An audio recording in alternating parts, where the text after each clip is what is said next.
Hello, everybody. Welcome to the Juju Show, episode 33. And we have our distinguished panel with us today. Heather, how are you doing? How's Juju Core? Hit the mute button. It's good. It's good. It's good. Awesome. We got Kevin here from our Kubernetes team of folks. Hey, hey. I hear you guys have a release out, some updates. Yeah, buddy. 110. I haven't mailed the list yet, but 110 is stable now. Okay, so there you go. You get the scoop right here first before even those mailing list people get it. That's right. Go get your clusters upgrading before the packages all get hammered. And we have a community guest, Sandor. Is it like Zandor? Sandor? How should I say it? I would ask, but you got it right. Yeah, Sandor. All right, Sandor. And Sandor is Z-Strat in IRC, and I know that you and I have talked more than a couple of times around stuff. How goes your stuff? You having fun? Yeah, I'm having fun. So yeah, I've usually been bugging you on IRC on the mail, so it's quite good to finally join you guys and have some fun. What's what IRC is for? Yeah. All right. So let's get going on the news. I was out for a week with spring break, so I feel like I don't know what's been going on. You guys have to catch me up. I've been doing the flood thing when I get back from a break like that. But I wanted to start out with actually what happened today. And to do this, I'm going to have to screen share. Screen share. This window. Oh, share. And I wanted to show this. Can you guys see my lovely screen? Yep. Look into the future. This is the new Jazz profile UX. So we now have an updated version of Jazz that went out, and it's got some nice updates with oh, don't look at my credentials. Why did I click that? That was bad. No, it doesn't actually show their credentials. It's okay. But it's a new profile UX that has a new design kind of split out, and it's expanding menu that you'll see we'll add things to over the future. This is the same you'd get in the Juju GUI if you ran it on your own controller. So, make sure you upgrade those. And the other part of this is that now everyone in Jazz has this magic Juju Shell button. It's no longer behind a flag for beta testers. Go hit the magic button in your models in Jazz, and you too can have a terminal baked into your browser window. Great for demos, as we will see shortly. So awesome, pretty stuff. You guys go check it out yet? Yes, but I have a question for you. Is that Juju Shell the client version based on the model? That is, so let's say your model obviously right there was 226. If you Juju's version in that shell, what are you going to get? No, so the Juju client is packaged into the terminal server image that's loaded via LexD on the shell host, and so it is not directly tied to the controller. And it is on us to keep that updated, and it is a resource version in the Juju Shell charm. And being this is Jazz managed, you can expect us to be keeping that up to date as required. But it is not directly tied. And so one, you can, the two things I want to point out of that too. One is obviously you can run this yourself. I've shown a previous show how to run your own shell, and I will show some stuff around that actually today for the demo part.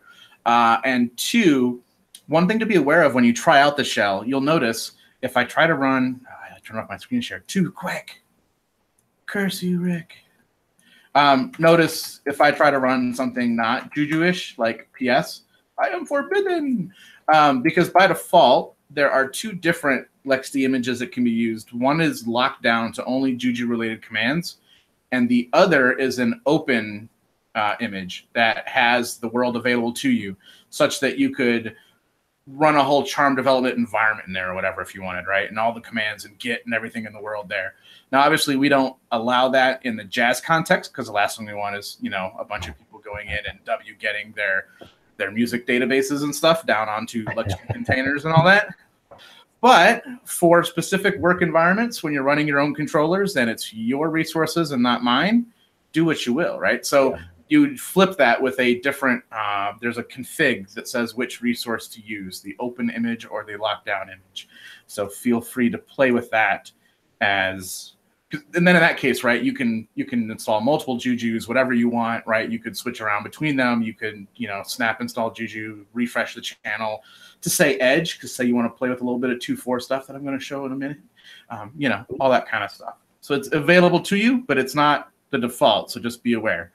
by default, it's locked down, safe. No commands for you other than Juju. So yeah, that's kind of cool. The only other news thing I wanted to hit from the mailing list is something I want to ask Heather about. So there was a user who was asking about, let me pull up, where'd my link go? The question was implementing AWS style user data. And what it really sounded like, that they want to feed or seed their Juju instances, the machines, with some default network info so that they would all have some common network bits to them so that they're all routable, including the containers and stuff. Basically, they want to tweak and customize the network setup on all of their Juju managed instances. And they thought, well, hey, we have, user data in AWS. Why can't I shove this stuff in? And then I happen to recall a month or two ago, we talked to Heather about a feature she was working on that allowed something like this. Is this in fact true? I think we talked about a different feature, but this is one as well. You can give Juju some YAML, and it will pass it to the cloud init user data that we create when we provision the machines.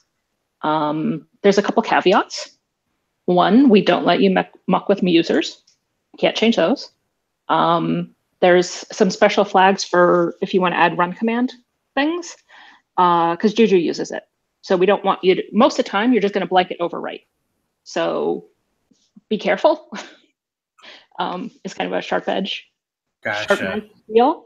But we don't let you do that for run command. But you can do pre-run command and post-run command, and we'll stick it in there for you. So if I wanted to post-run some network bits to drop some things in a host file or whatnot for common stuff for my network or whatnot, that's totally legit. Yep. Interesting. And so where would I? Well, you know what? Actually, I'm going to call you out. I'm sorry. I hate to do it, but because I saw your email reply to this person about that today. I was saying, where do I go to find out about this, and like, how would I use this? But it's in there. So it's in the model config. Okay. So you can do, like, when you do the bootstrap, you can do --config. You do have to give it a file. You can't just type stuff out for it. And it does need to be formatted as YAML. Currently, we have a bug against using a list, but strings are fine. Just don't try and make them into a list right now. It won't work. But other than that, yeah, just stick it in there and we'll use it. You can also change it, right? You can have it on different for different models. Well, definitely different teams. Different each time you deploy. Different each time you deploy. So it's not just if you just change it, right? It's that instance. So if you change, yeah, it's up to you. Hey, it is a sharp. It's a sharp knife. If I change it, then add units to old things, they'll behave differently than the original ones, huh? Yeah, but you can go into the unit and look at the files and see that they're different. Right. So this is why we have many models, cross-model relations, so that you can isolate your stuff appropriately, where you don't have to change the rules of the game for different applications. Yep. Sounds like a good plan. All right. Well, that's kind of cool. So hopefully that's helpful to that person on the mailing list, and I'm curious to see what other people come up with for ideas on using that, because it seems like a sharp yet useful tool for some model level consistency things. Yeah. I think it's very useful because, at least from a user perspective, there's a lot of people asking, okay, how do I get in my special snippet of Ansible or whatever? And like, okay, you can, let's say you use mass, but not everyone uses mass anyway. Yep. If you add, I'm remembering this because it was a couple months ago. The other thing is, if you do want to add packages so that Cloud Init will install the packages, they'll just get added to the list of stuff Juju does. So we won't let you, overwrite what Juju is doing there, but we'll add it onto the list. Sounds like a good safety net there. Yeah.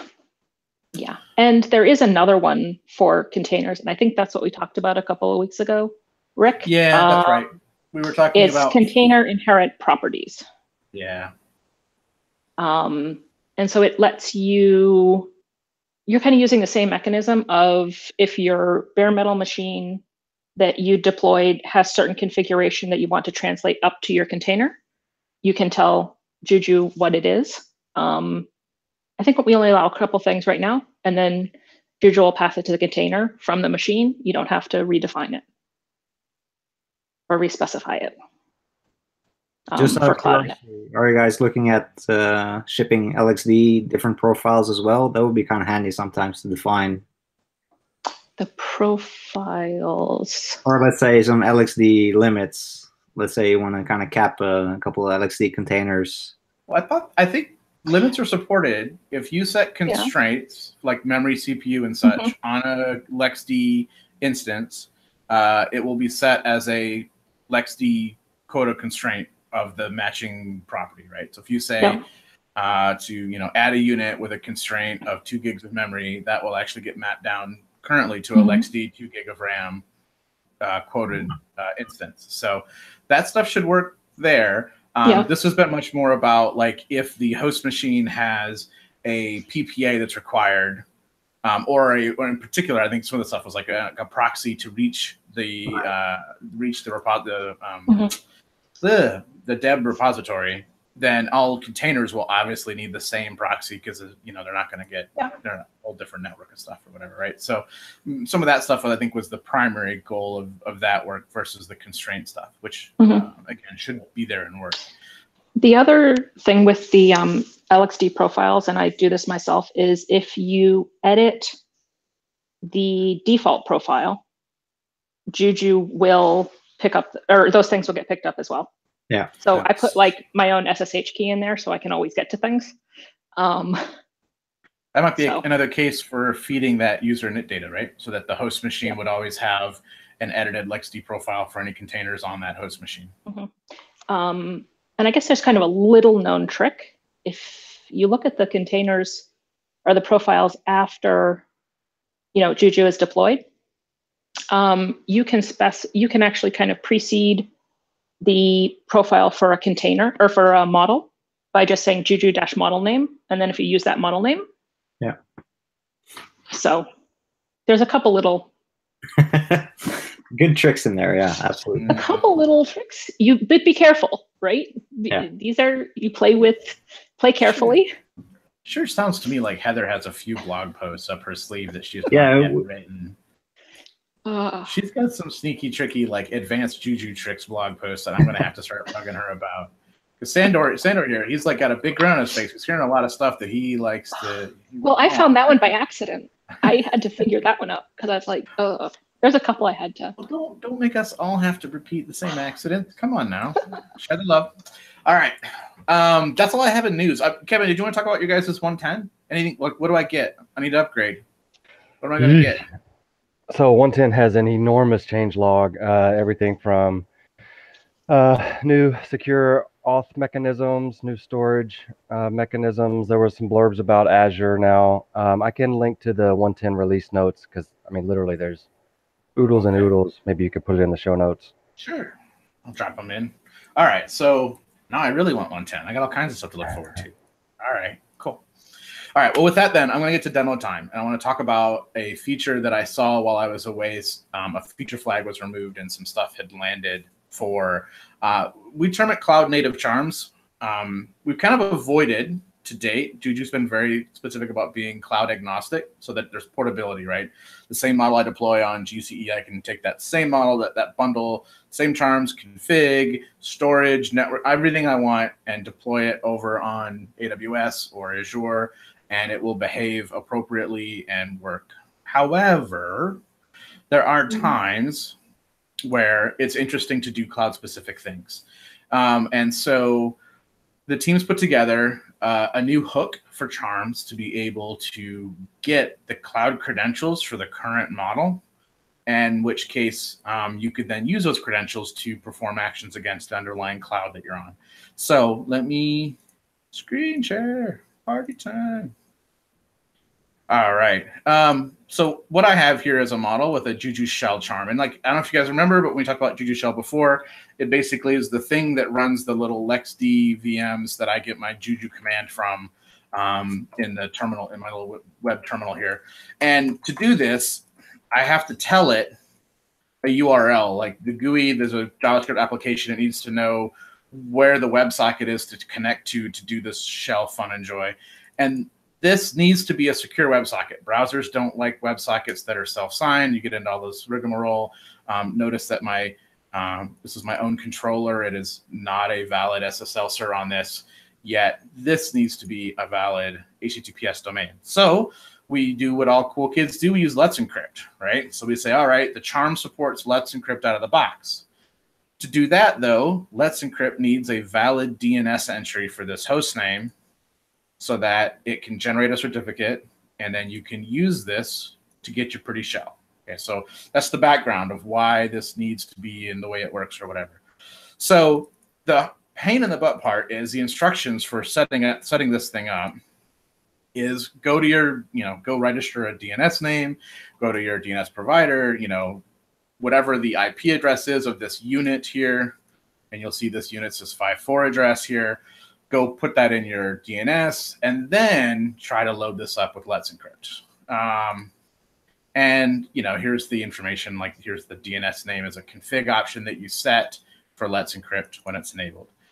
So I got thinking, well, we've got this idea of a cloud data I can get. So there's a new hook tool called credential get. So what I did is I said, hey, if there's DNS set in the charm config, then go ahead and get the cloud credentials, and it grabs them out, and then set up a DNS entry. And what I'm using is Route 53 on AWS to actually register the host name that is in the config for the charm.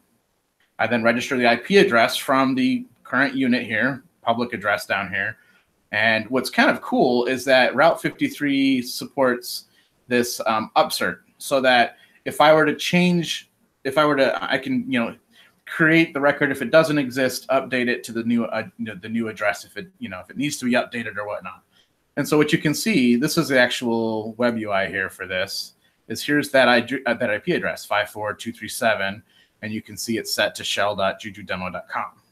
So to kind of show off that this is working and live and all that, right? Let's do this. First let's go to my config for this, and I'm going to change it from shell to shell demo because nothing is more awesome than more demo. So let's change that config, commit the change, and load back up my shell here. See if this will work. Come on, hurry. Juju debug lock. It closed because it changed. That was dumb of me. Let's go back in here though. Back to my hosted zone and refresh, and I should see another one. So this one is now shell demo. So you can see that the config change hook ran. It grabbed the address of the unit, and it registered the DNS entry for shell demo to here. And so now, to get my shell back, I'm going to have to go and say, not shell, shell demo. And now hopefully this will work. I didn't try changing it when I was working on it. And it should have a new valid SSL cert. Ah, I'm back. Yay, so here I've got my shell back. So it's kind of cool. There's a lot of possibilities with this. You can imagine beyond Route 53, the service, load balancers, bucket storage, S3 or whatnot. Basically anything that a charm may want to leverage an existing underlying cloud provider service for.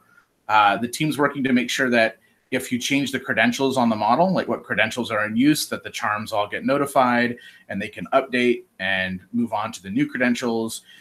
There's one issue that I filed today where I noticed in this that, no, back up a step. So this is obviously a powerful thing. You're giving some running piece of code your cloud credentials. At first that went, scary. What if it does bad things?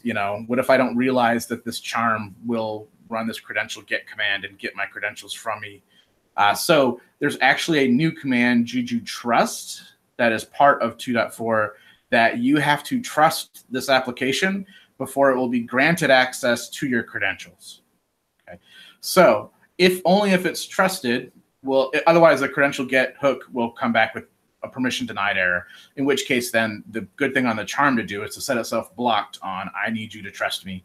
And don't we all? We need a little more trust in life. I'm just saying, you know. But so what's nice about it is that it's kind of safe by default. You can set this, supposed to be by a bundle config. I didn't test that out yet. This is still kind of in development in 2.4. So, but this is using the Edge snap. So this is the love of awesome snaps. You can go play with this and try it out and integrate some of this into your charms if you want to try it. Just snap refresh dash edge Juju will get you the Edge channel of the snap, and this is what I'm using to do this demo here today out of it.